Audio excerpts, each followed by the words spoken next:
Because we're all involved in a business, it can become easy to think only in terms of business goals, budgets, visits per day, and contribution margins.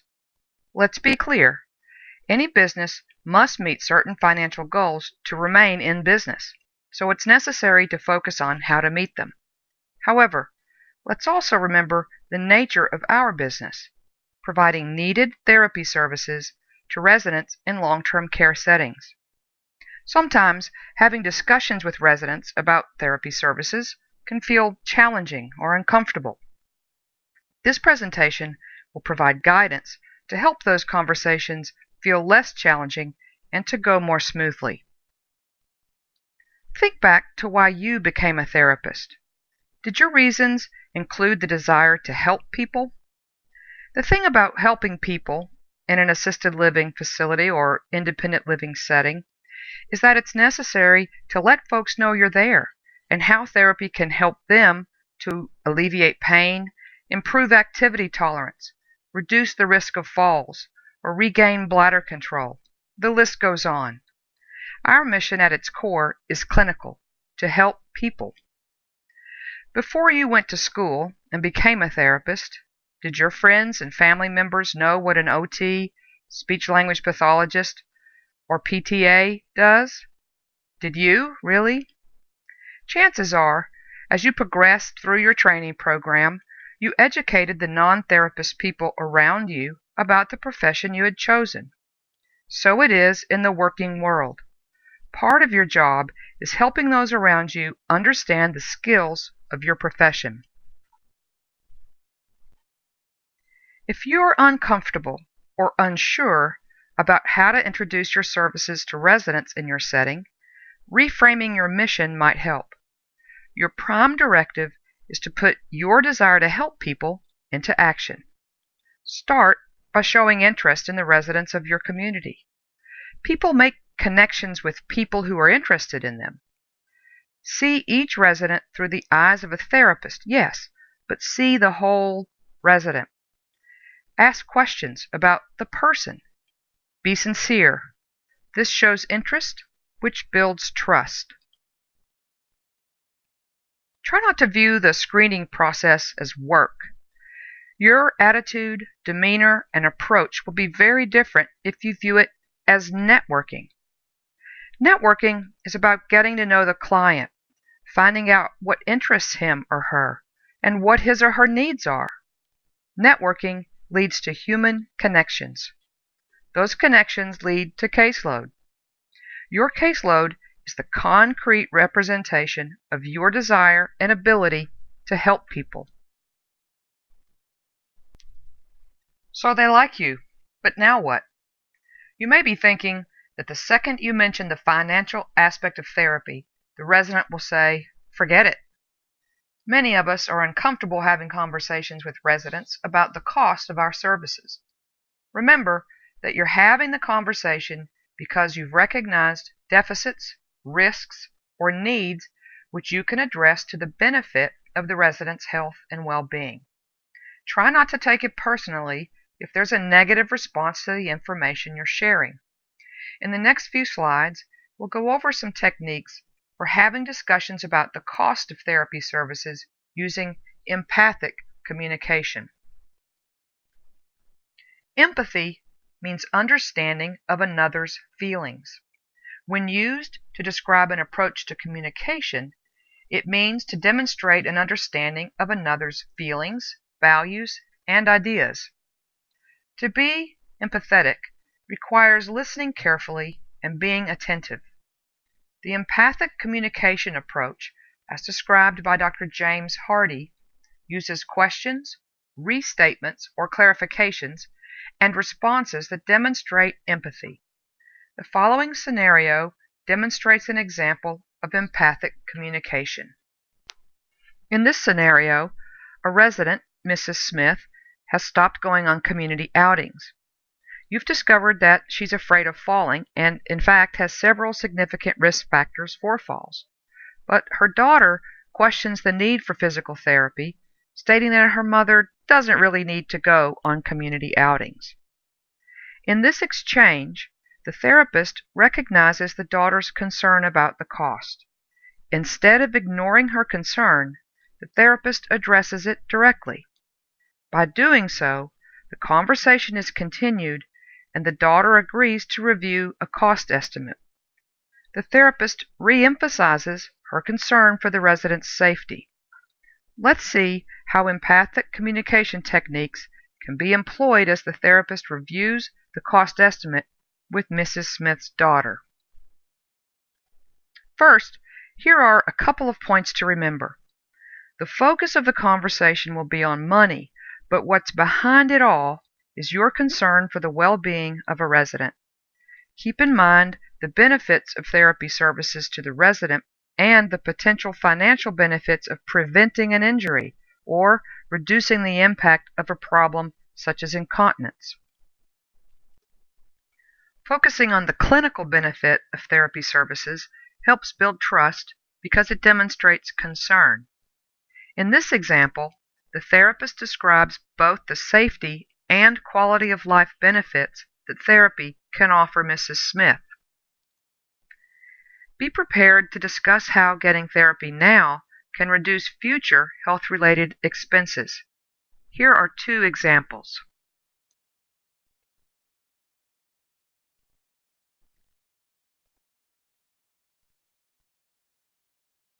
Okay, let's put all this together and see how it might go as the therapist reviews the therapy cost estimate with Mrs. Smith's daughter. In this exchange, the focus on money actually helps the conversation move forward. By understanding the cost of therapy, the daughter can now turn to understanding more about how much therapy her mother might need. By recognizing the daughter's concern over cost, the therapist has successfully navigated what could have been a negative experience for both parties. Instead, the therapist is building trust.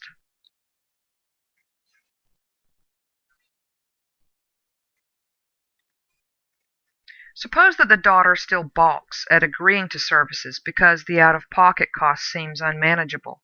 There are several options available. They can be presented using another empathic communication technique, we statements. Words such as we, together, us, and let's convey a sense of partnership. It's extremely important not to use we in a manner that is condescending or that conveys a false sense of togetherness. You don't want to sound like that annoying waiter who asks, "What are we having tonight?" Here's a scenario that demonstrates the appropriate use of we statements. The therapist has reviewed the cost estimate with the daughter, who responds, "That might not seem like a lot to you, but it does to me." Is it hard to think about adding expenses to your monthly budget? You bet it is. Let's see if we can find a way to get your mother the treatment she needs and make it more manageable for you. I'm all ears. In this example, the therapist has once again acknowledged the daughter's concern over the cost of therapy.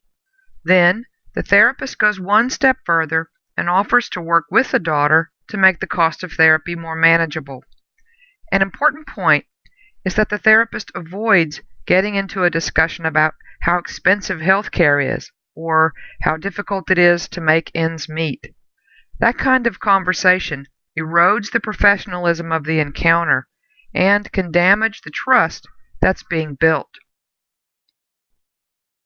At this point, the therapist can offer several options to help manage the costs of therapy. These options should be offered one at a time in the order shown here. First, offer to set up a payment plan. This option allows the patient or family member to pay the out-of-pocket costs over a period of time, up to 6 months, rather than all at once. The payment plan makes the most sense clinically because it will ensure that the patient receives needed therapy at the optimum frequency and duration. Getting therapy at the most appropriate intensity will provide tangible results in the shortest amount of time and will likely improve outcomes. A second option is to plan for shorter treatments, still at the recommended frequency, or to reduce frequency. The clinical benefits of this option are that the resident will receive skilled therapy. Even though the intensity will be less than optimal, it's skilled therapy versus the third option, setting up a functional maintenance plan. A functional maintenance plan, or FMP, is designed to preserve a person's current function. If the plan is designed well and proper training is conducted, the resident may have an improvement in function. Sometimes a prospective client states reasons for not pursuing therapy that aren't financial. You can use the same approaches we've been discussing to address those concerns. Here's a list of 10 common statements made in response to the idea of participating in therapy. We're going to look at each one and give some sample responses that reflect understanding, concern, and respect while sharing the value of therapy services. The idea that older age equates with the inability to improve function is a common one, but there is ample research to support the fact that even the oldest of the old can make substantial gains in strength, mobility, and overall physical function. This is information you can share. Hopefully, you've already made a connection with this resident. You've learned enough about the resident to know whether she's still engaging in activities she enjoys, or if just getting through the day has become a physical challenge. Connect her interest with your concern for her well-being to demonstrate the benefit of therapy.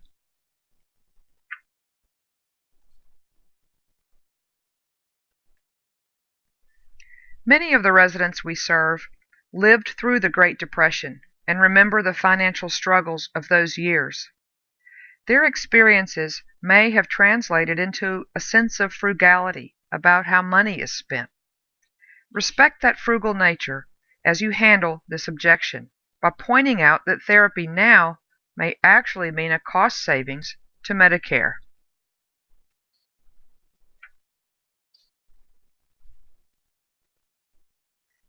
In this scenario, the resident flat out states his financial concerns.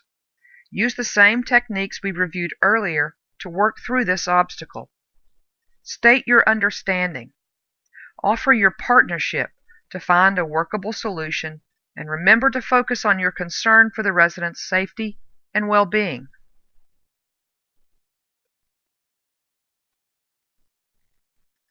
The therapist in this scenario acknowledges the common concern that healthcare providers are billing for unnecessary services. The second and third examples restate his concern for the resident's well-being while offering assurances regarding Medicare coverage.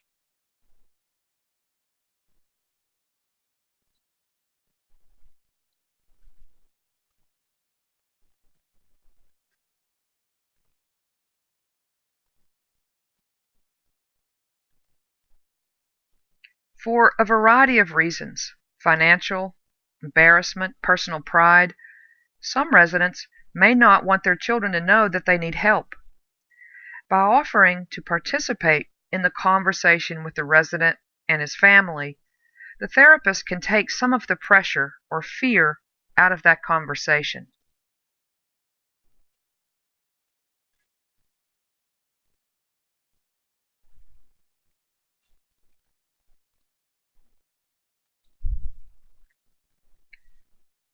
Some residents, especially in an independent living setting, are very busy.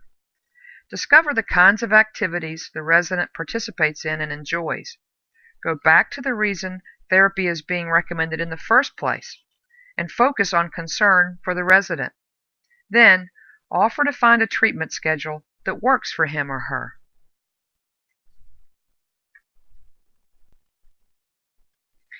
If a resident makes a statement like this, ask for a bit more information. If you don't already know, ask him to tell you about how long ago the treatment was and what it addressed. Maybe her therapy was at a different clinic or with a different therapist. Maybe she missed visits frequently. When you get more information about a previous therapy experience, It can help you choose an appropriate response.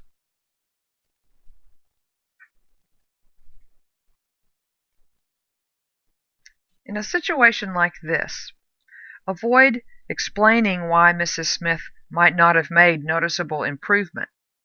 Instead, focus on the fact that each person is different and, again, your particular concerns for the resident you're talking with currently.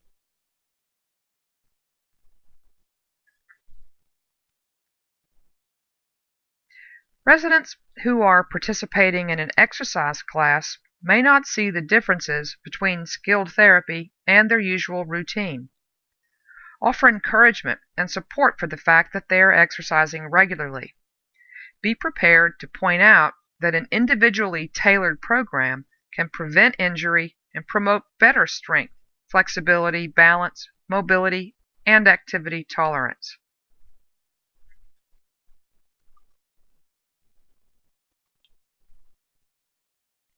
When a resident reports being too tired to participate in therapy, have a conversation about it. Find out how his or her fatigue is impacting daily function and the ability to participate in leisure activities. Then, offer assurances that an individualized therapy regimen will be created that will take into account his or her energy level and will likely improve it.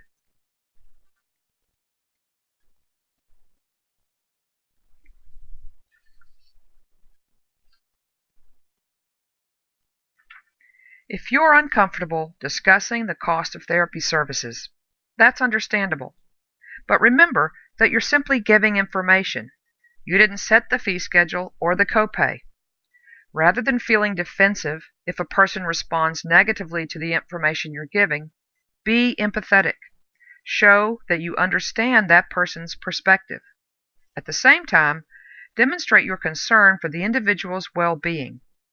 Finally, focus on the clinical benefits and the value of the services you're offering. We can learn from our peers, from our clients, from our own trials and errors. Learning leads to personal and professional development, which leads to improvements in our ability to listen and to convey the value of our services. So, use all of these avenues to build your confidence in the services you have to offer and to be confident in describing their value. Be willing to learn from those around you. Learn from the success and the difficulties that others face when it comes to being an effective screener. Ask questions. Ask yourself and others questions about what you can do differently, how others perceive you, and ask for help from others to identify areas you can improve. If it's not working, try something else. Area rehab managers, area rehab clinical specialists, and peers are willing to help you. Bring a client-positive attitude to your interactions. If you've had previous negative experiences with discussing therapy services with a resident, let those go. If you allow negative experiences to color your approach to discussing the benefits of therapy, you'll be working against your mission. Remember, you're talking with the resident out of interest and concern. Your purpose is based in your belief in yourself, your profession, and what you have to offer. The basis of any positive human relationship is trust. Most people know when someone else isn't being genuine. So, as you build relationships with the residents in your community, be open, honest, and sincere. As a therapist, you have specific and specialized knowledge and skills that non-therapists don't have. Not everyone understands what those skills are, so don't be shy about sharing what you know. Your therapeutic interventions are evidence that you care about the well-being of the residents you serve. That's something worth believing in. Let's end at the beginning. It's a noble profession you've chosen, the profession of helping people improve their lives by improving their function and safety. Not everyone understands the benefits of therapy, so it's part of your job to spread the word. Get to know the residents in your community and be proud to be in a position to make a positive impact on their lives.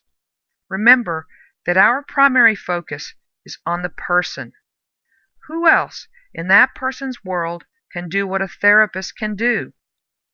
Use the suggestions and examples in this presentation to guide you when conversations about therapy services feel challenging.